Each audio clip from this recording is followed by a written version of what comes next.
all for play for still? I think so. Do you want to bet against us?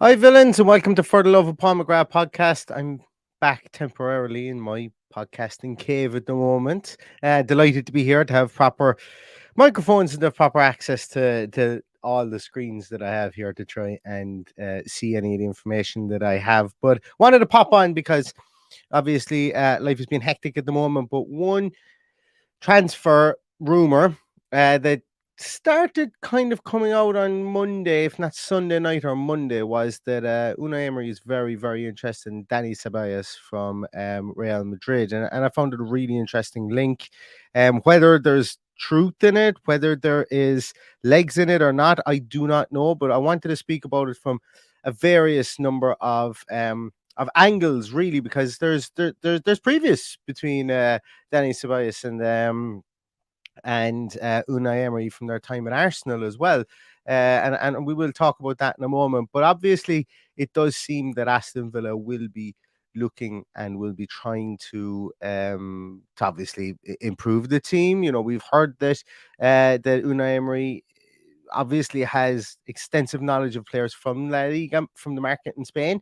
I don't think that it will be solely players from Spain that we will sign, for obvious reasons there. But he's brought in his two new generals into the team recently, who are going to be working under Unai Emery with regards to identification and in the scouting department and in the I suppose the data modeling and the data strategizing, I suppose, really with regards to recruitment and analysis of players as well. So it's going to be rather interesting off season, I think.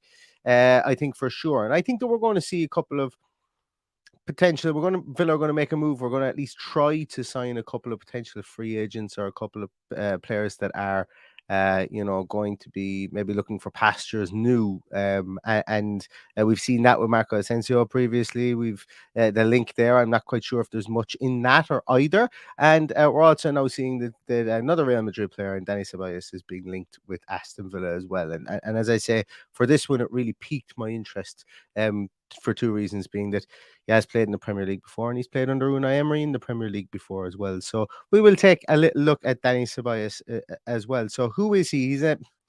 He's a kind of a central midfielder / wide midfielder towards the left hand side is where he's played mostly for Real Madrid, or off that left hand side. Very much so in the mold of an attacking midfielder. I think that is fair to say. He is somebody that is going to be able to pass the ball resolutely. He's going to be somebody that's going to be able to to progress the ball as well. But don't sleep on his defensive abilities either. They're not amazing, they're not fantastic or anything like that, but they are they're definitely passable. And when you look at them with regards to our other attacking players, statistically, when we put them up side by side, it's an interesting graph. Let's just say. And we will share that with you in a moment, or I will share that with you now in a moment, should I say. But firstly, let's talk a little bit about Dani Ceballos, what he kind of is, and what, as I say, I've alluded to the fact he's played under Unai Emery before.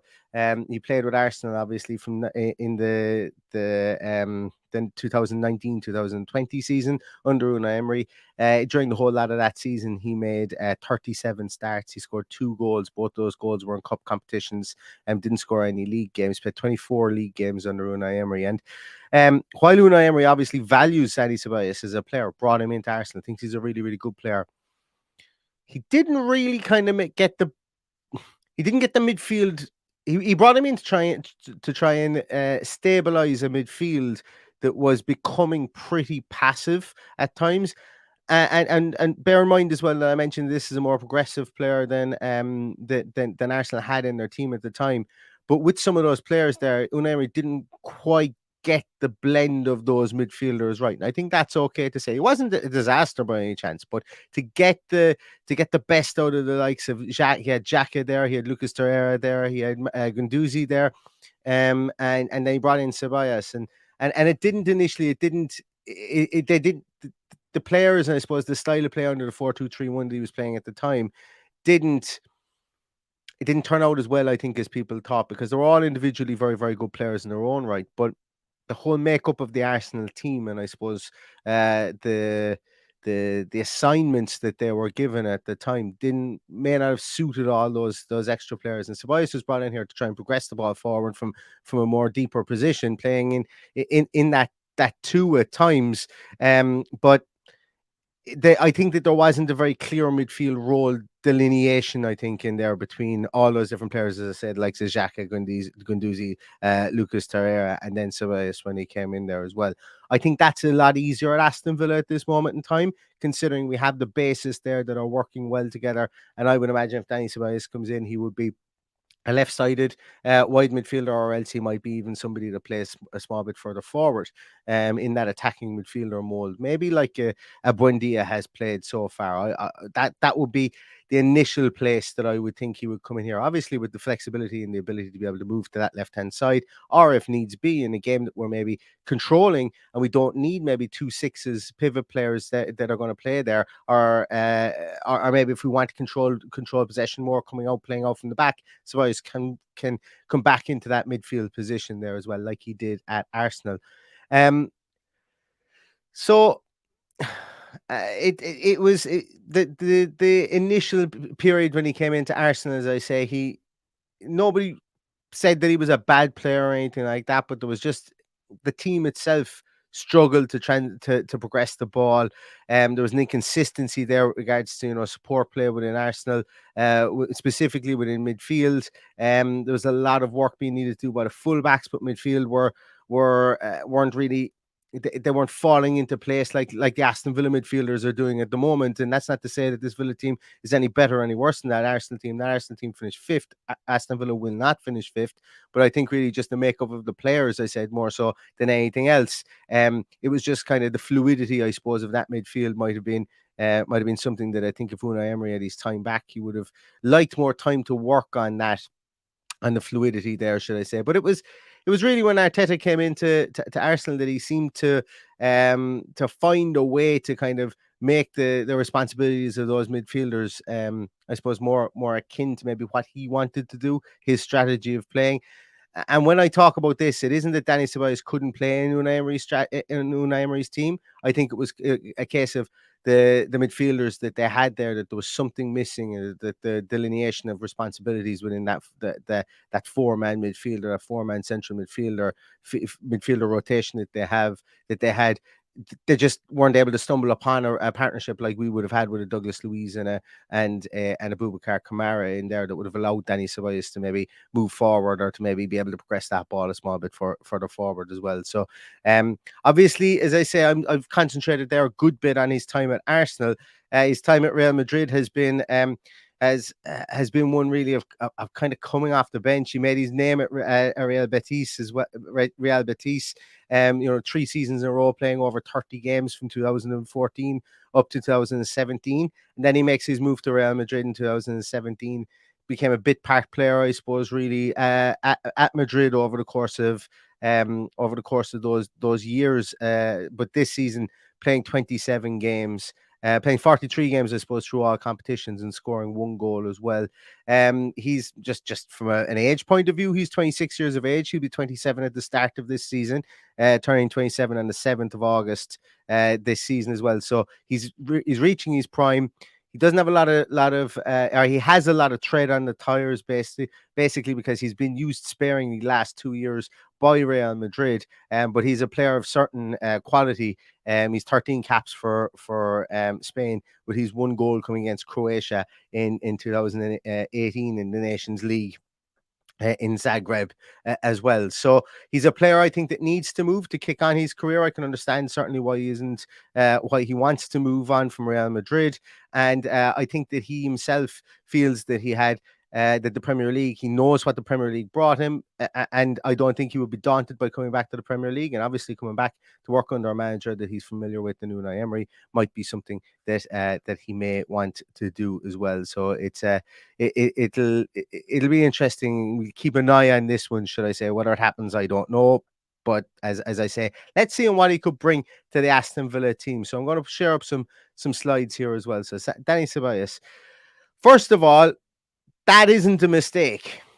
I really need to update my radial graphs here because some of them are, as I said, some of them the numbers that I have here. As we're getting linked to better and better players, I'm going to need to update the ranges here. But yeah, it's not a mistake. What I put in there, it's not a mistake. I think really the biggest thing here we would see is Dani Ceballos comes into this team. It's really going to be the progression, the workload, the passing ability of this player is fantastic. He really is in the mold of that Spanish midfield metronomic player that they've just churned out over the last 15 to 20 years with great alacrity. It's been fantastic to see it. When I mentioned about Dani Ceballos as well, these are his statistics over the last 365 days, taking into account his time obviously at Real Madrid. Albeit that when you do play at Real Madrid, you do own the ball in 90% of the games that you're going to play. Ceballos' numbers are still pretty impressive. I think it's fair to say. Like the shot creating actions, the progressive passes, the amount of his pass percentage being above 90%, putting him in the top 3% of all midfielders in Europe is just absolutely amazing. Ball retention is something that's huge with Unai Emery. We've seen our percentage of possession go up and up and up over the course of his time here with Aston Villa. But one thing we haven't seen really move the needle as much as our pass completion percentage. At the weekend, we saw that when a couple of players went off the team, we dropped an 8% pass completion rate in the space of like 25 minutes. Some players are obviously more competent and comfortable in passing the ball and being a workhorse with passing the ball. Boubacar Kamara is somebody that was like that, has proven to be like that, and somebody like a Dani Ceballos coming into the team, being able to play little passes there on the left hand side, maybe being able to play a small little bit better with like the likes of an Alex Moreno who can get in that overlap to him, might be something that Unai Emery is looking at here. Because when you look at his heat map down at the bottom there, you can see it's heavily dictated towards that top of the left position, and that's where I think that he would come in maybe as that. And it's not solely dictated there. You see his time at Arsenal. It was between both sides. He kind of played around that kind of midfield area as well.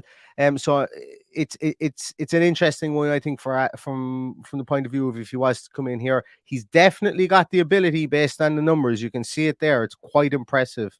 Even when you take out, I suppose, the fact that playing at Real Madrid and the ownership of the ball that they would have within La Liga is something else. When you take that out of it, he still has to make those passes. He's still being trusted with 97, nearly 100 touches per game. He's trusted with passing the ball 86 times per game and having a 90% pass rate. His passes are progressive. They are forward.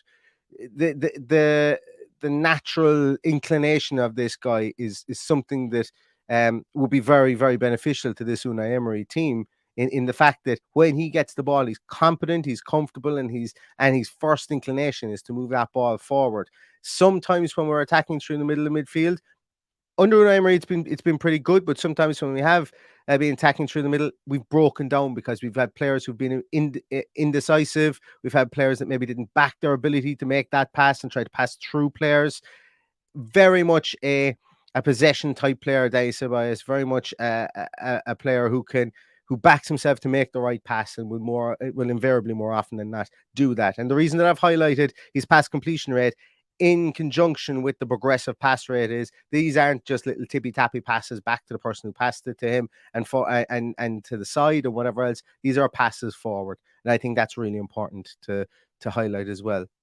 Also, this year, I think more so than ever, it's been pretty clear that carrying of the ball with this Aston Villa team, even under Unai Emery, has been, how do I put it? It's been sporadic. We've passed the ball up the field, I think, more often than not. some good carriers of the ball have been John McGinn. I think you saw it in the last game we just played against Liverpool. John McGinn's ability to carry the ball. Jacob Ramsey is a ball carrier. Um, and it's he's somebody that I actually don't have his statistics here on the screen, but he is a bit of a ball carrier as well. And I probably should have him on the screen here, considering that he does play that left hand side. Maybe I have it in the next slide coming up, but I should really have popped him on here.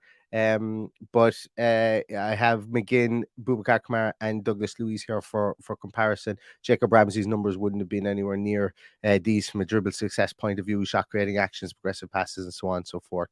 So Dani Ceballos does really lift the team from that point of view. Looking then on towards our next slide here, obviously the players have changed, the radial graph has changed, so that's why we have a different makeup of the lines here.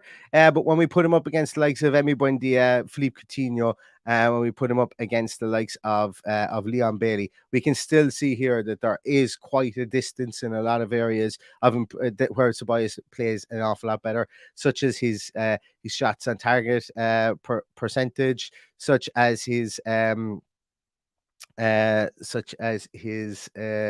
his shot creating actions piece, his goal creating actions there as well are up there in 0.5. I just realized I've made a slight mistake on his shot on target percentage there. It should be down at 30% and not up at 40%. So just on his shots on target piece there, he should be down in and around there where the red and the pink mark are there. So I've made a little mistake there. But you can see that, with regards to pass attempts, pass percentage, successful dribbles, dispossessions, all that kind of jazz, we're seeing a more rounded player, I suppose, than we currently have within the team. And I think that it would be fair to say if Dani Ceballos comes in, he would be tasked with maybe taking over that role from a Buendia, Philippe Coutinho, and then Leon Bailey there. So interesting to see some of the statistics there from a passing and possession point of view. I think there is no comparison, I think, from what he brings and what he has done at Real Madrid to what we have on the team at this moment in time. So that's really a little piece on Dani Ceballos. I think he's an exciting player based on what he's done at Real Madrid before. If that can be replicated at Aston Villa, if the workload can be replicated from, that means that we're in better positions from an attacking point of view. It means that we're creating more opportunities to hold on to possession. It also means that if he's able to get up to those numbers of progressive passes, it means we're getting that ball forward into the attacking lines an awful lot quicker. And also, if we were to bring in an out-and-out winger into this team as well, whether it be on the right-hand side, whether it be on the left-hand side, and I'm not advocating for players to be replaced or anything like that, but I do think that there will be a variety within this team after this transfer window comes. I do think we will have the ability to maybe play with that pacey winger in the team as well as playing with a Ramsey and a John McGinn in there. There will be times when we will play with maybe a Kamara and Douglas Luiz partnership in there. I think there'll be times when we play with a Douglas Luiz and another partnership in there, or another and Kamara partnership in there as well.